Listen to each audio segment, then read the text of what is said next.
I mean, look at us. We've done what Jupiter can't. We can find our lost opportunities.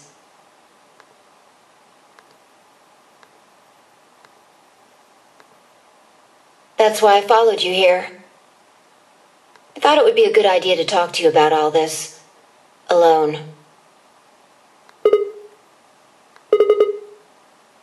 There's something else we need to do too, though. Exactly. So we should get going. I'm pretty sure the bomb isn't in here. There's nowhere to hide it. So... yeah. Well, come on, don't just stand there. We need to get a move on.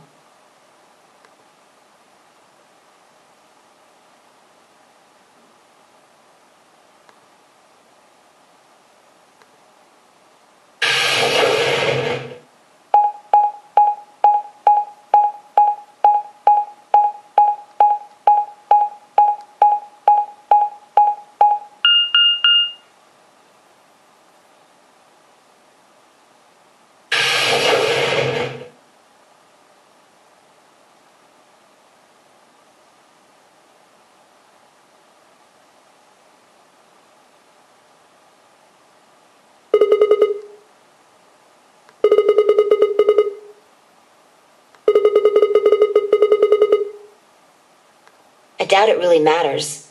If it's here, we'll find it eventually. We can talk while we look. Now get started.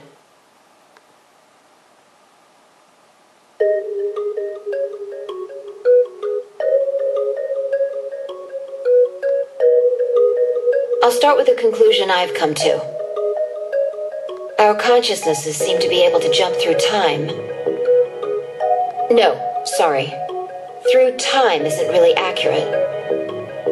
It's more like we move through worlds.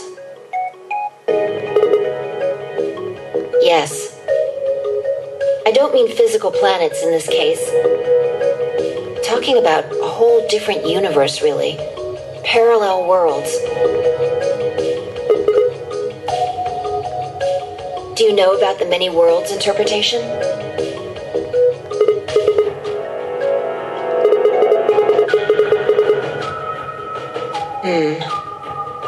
Oh, well, I'll just explain it. Let's say, I don't care what it is, but could you move?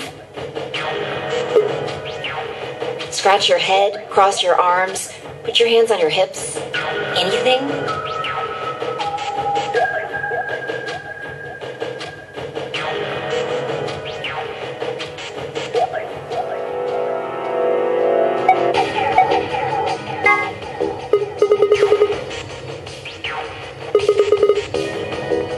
That's fine. You put your hands on your hips just now, right? But you could have chosen to clap your hands or cheer. Now, maybe there are other Sigmas in other worlds who did all of those things. All of these worlds and realities are branching off from one another. The choices you could have made branched off from the moment you decided what you were going to do just now.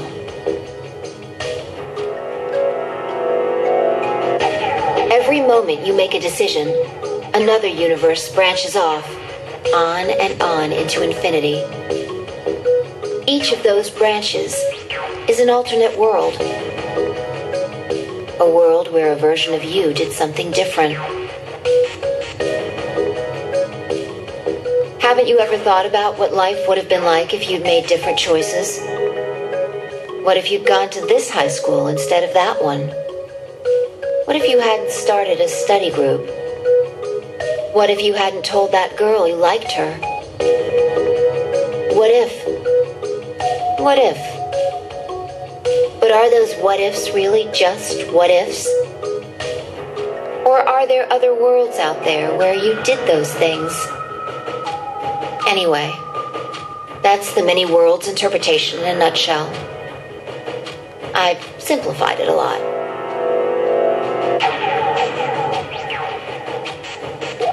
have to be human actions, though.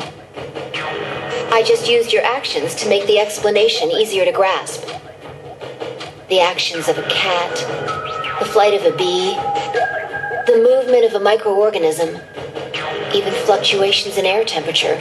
All these can change history.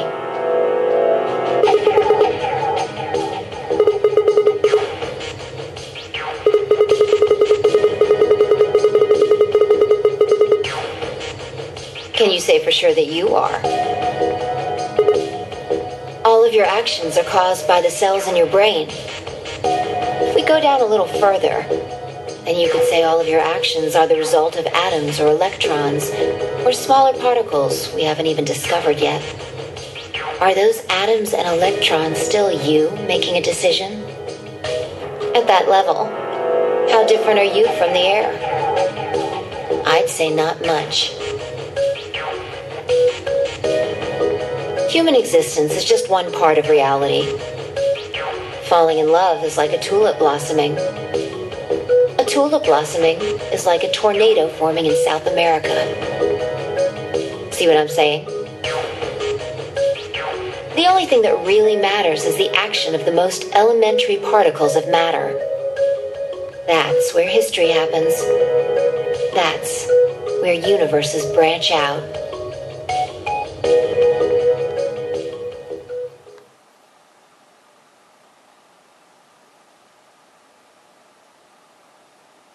Hey, you stopped. Are you done with that shelf? Well, keep looking while I talk. How familiar are you with quantum physics? Never mind, don't answer that. I'll try and keep it simple for you. Let's see. Hey, hand me that box, will you?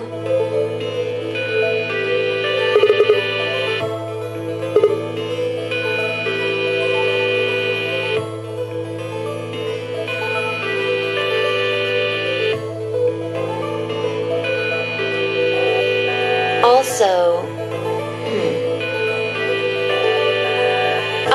there's a stuffed lion over there.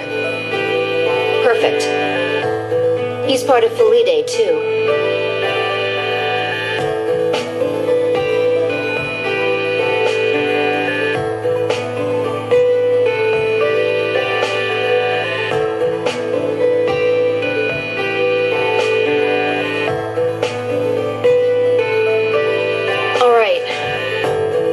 Everything's ready.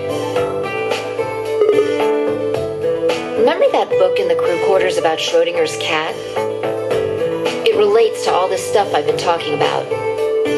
Anyway, come look at the box. This'll only take a minute. Now look.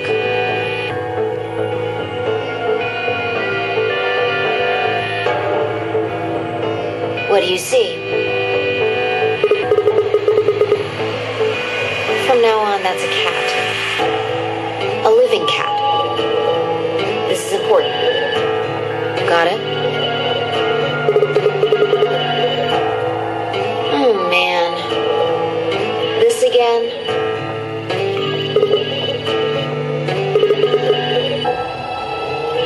I find that hard to believe. Ugh, fine.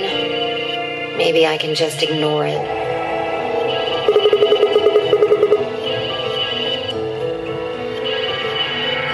All right, what else do you see?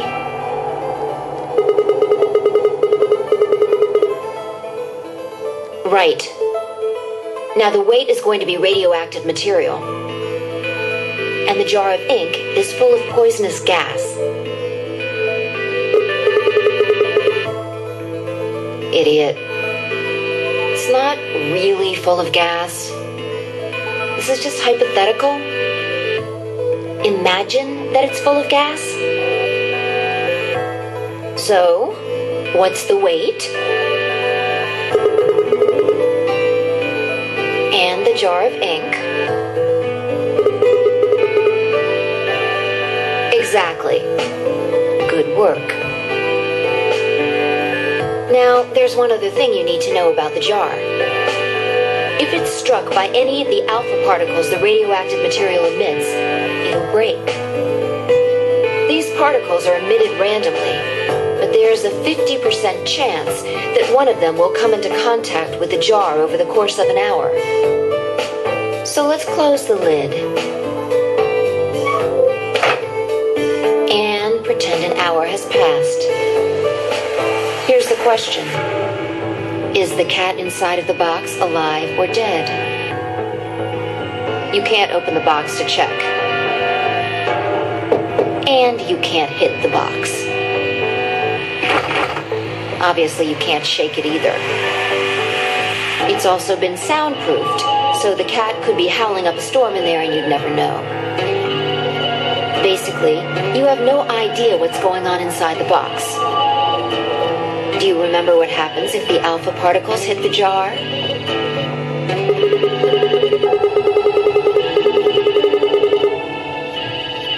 And what if the jar doesn't break?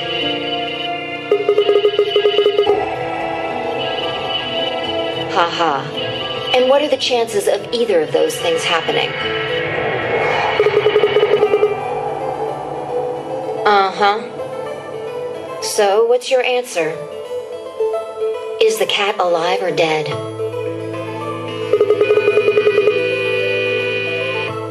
Then guess. It's not hard. Alive or dead?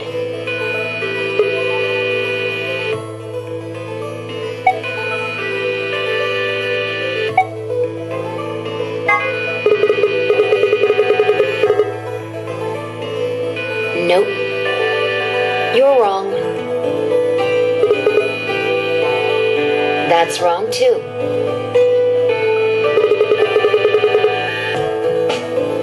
The answer is that it's in a state where it is neither dead nor alive.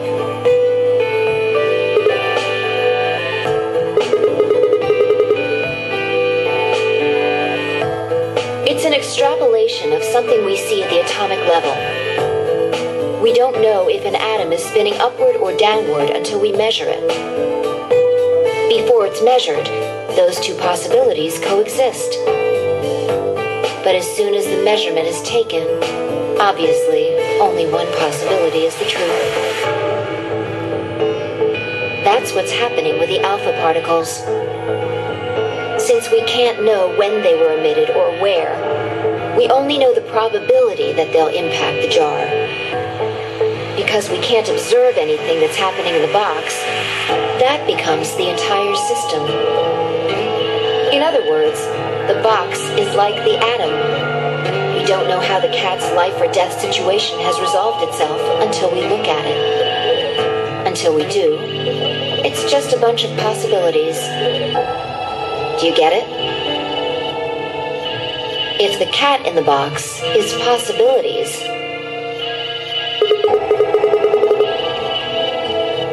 right. So, let's open the lid. And when we do, all the possibilities will collapse into a single truth. Meow. What a relief, huh? Looks like the cat's alive.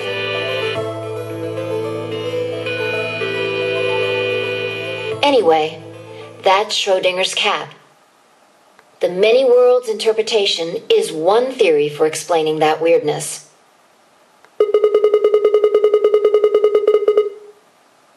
Yeah, that's the idea.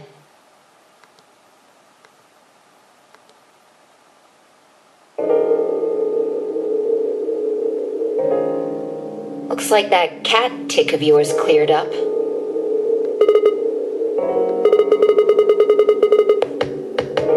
Insane.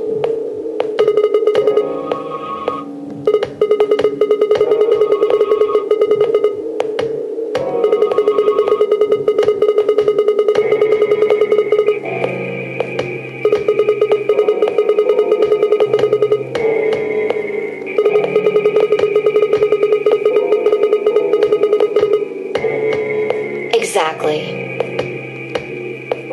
You've experienced it, haven't you?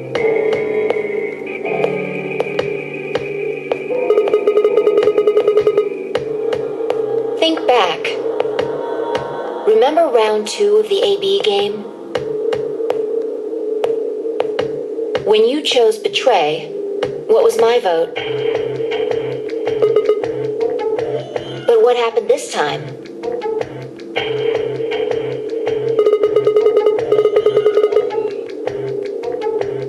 Right.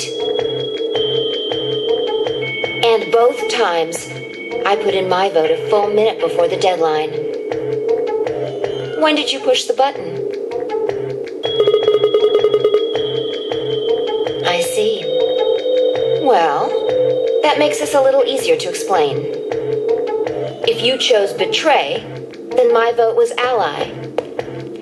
If you chose ally, then my vote was betray. But I made my choices a whole minute before you made yours. Don't you think that's strange? You do see what I'm saying, don't you?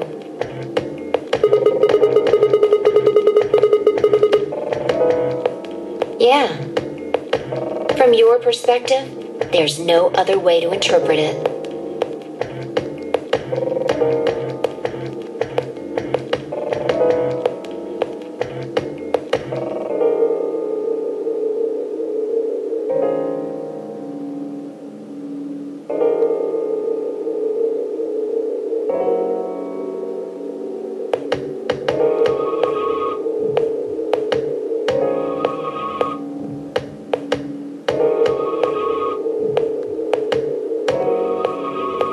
Look at this die.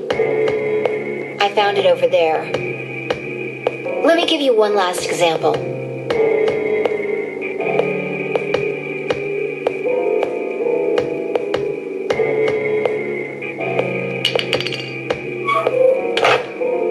All right, answer this question. What number is the die on?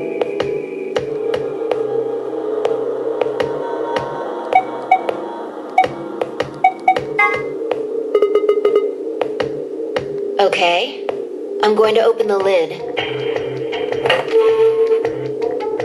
Good job. You got it right. Was it? Let's think about what was going on before I opened the lid. What number was the die on? Haven't you been paying attention? The die is still a collection of atoms, isn't it? I don't think you can reasonably suggest that it was made of some different kind of matter.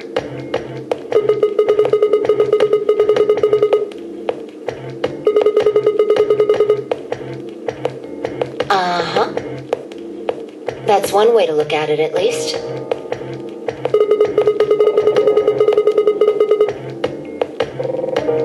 Or it might have become that number when you declared which one it was.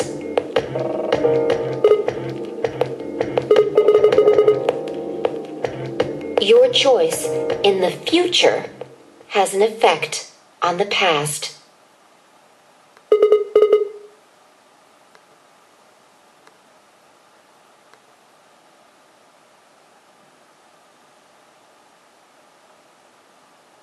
Anyway, that's all I wanted to say. We got a little off topic there, but I think I made my point. Reality separates off into an infinite number of branches for each and every possibility. You and I seem to be able to jump from branch to branch. Of course, our bodies aren't doing the jumping. Our consciousnesses just sort of dive into other versions of ourselves in other worlds.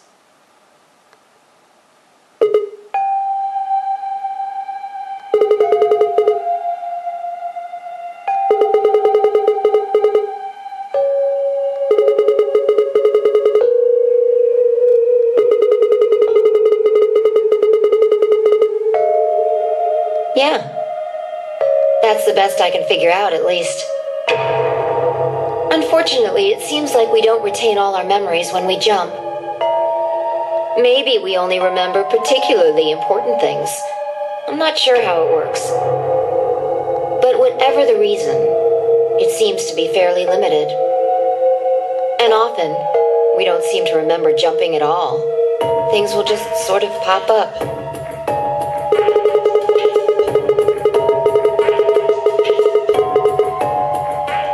Yeah.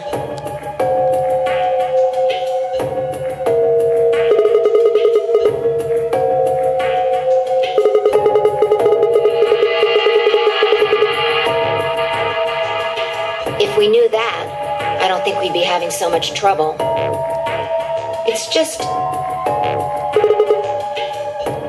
well, I'm pretty sure it has to do with why we're locked up in here. There's no way this doesn't have something to do with whatever Zero Senior's trying to do. Why would he have left that Schrodinger's cat book in the crew quarters?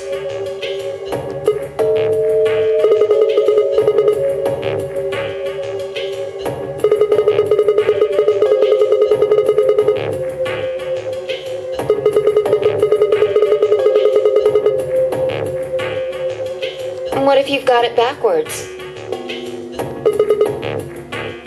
We're outside of the box, and the rest of the world is inside.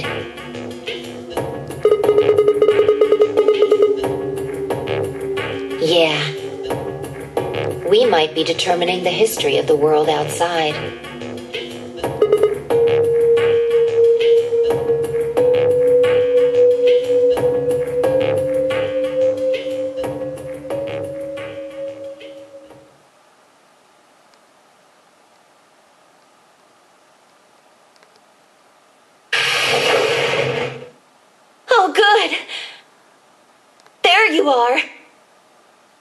Did something happen?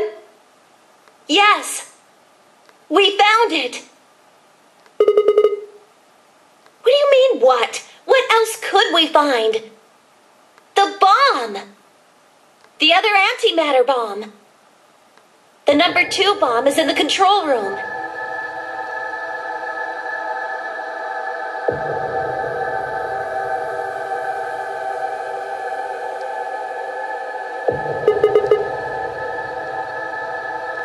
Yeah. This is one of them, all right.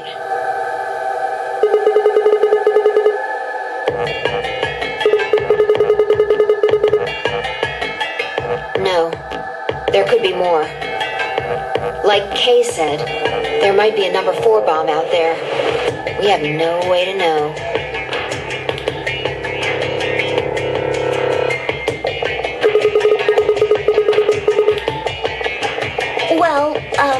Not really, but, I wasn't the first person to find it. Who was? Kay and Luna. After they found it, they came to the infirmary and told the rest of us. Everyone. Tenmyoji and Dio were there. So were Alice and Quark, of course. Although they were still asleep. So everyone who wasn't asleep knows about the bomb. I see. Yeah.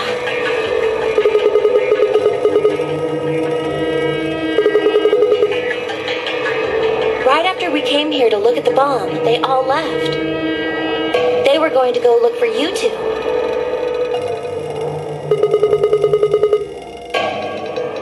They're the same. Still sleeping. We checked them out just to be sure, but they seemed fine.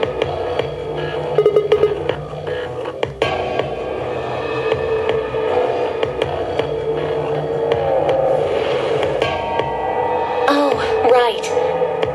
I checked everybody's bracelets when we were in the infirmary. Did you want to know what they were?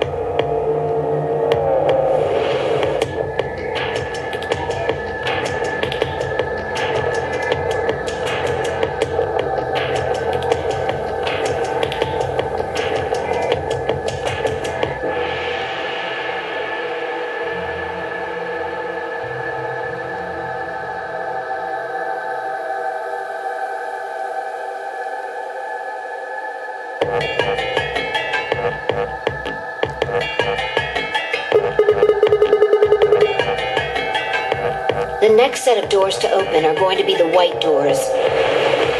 That means we'll have to mix our colors so that we get white.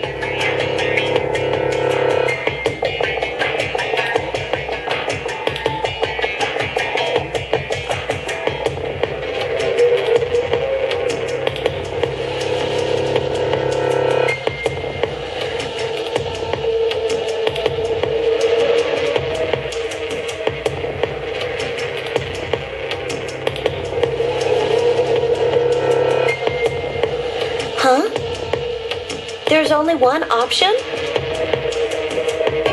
Yeah. Any other combinations don't make white.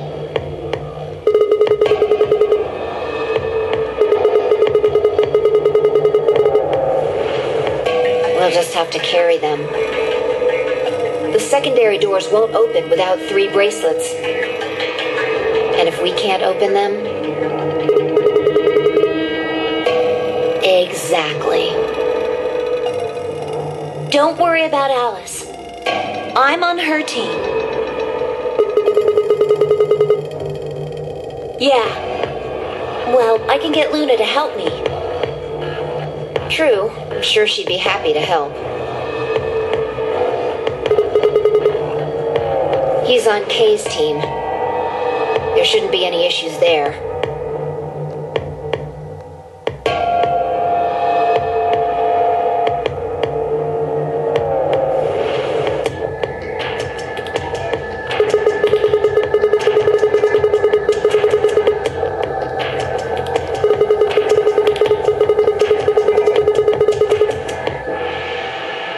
Maybe, but we can't just leave them here forever. I mean, if they go off, then everything in like a couple 100 kilometers is gonna get fried.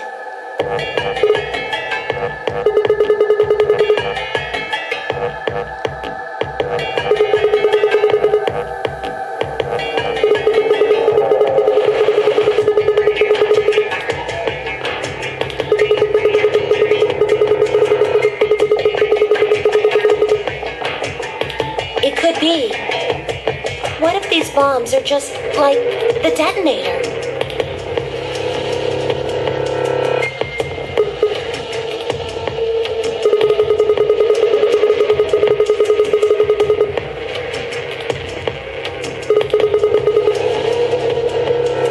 The reactor.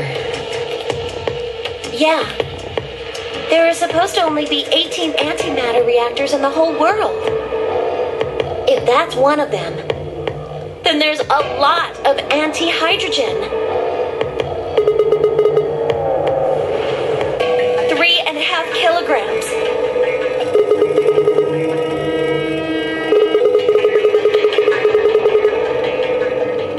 If there really is that much, and if it does explode, Then we would be looking at an explosion roughly 10,000 times more powerful than the bomb dropped on Hiroshima.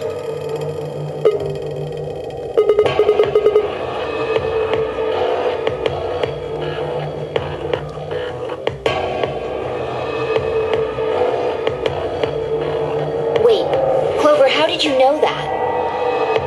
know what? That stuff about antimatter reactors. Well, that's, during my training, my job?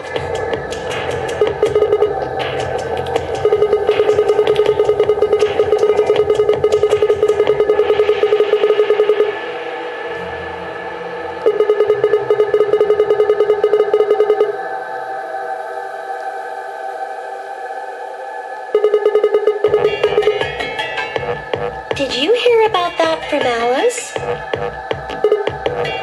Oh. Well, she's right then. That's, what we call the coffee machines.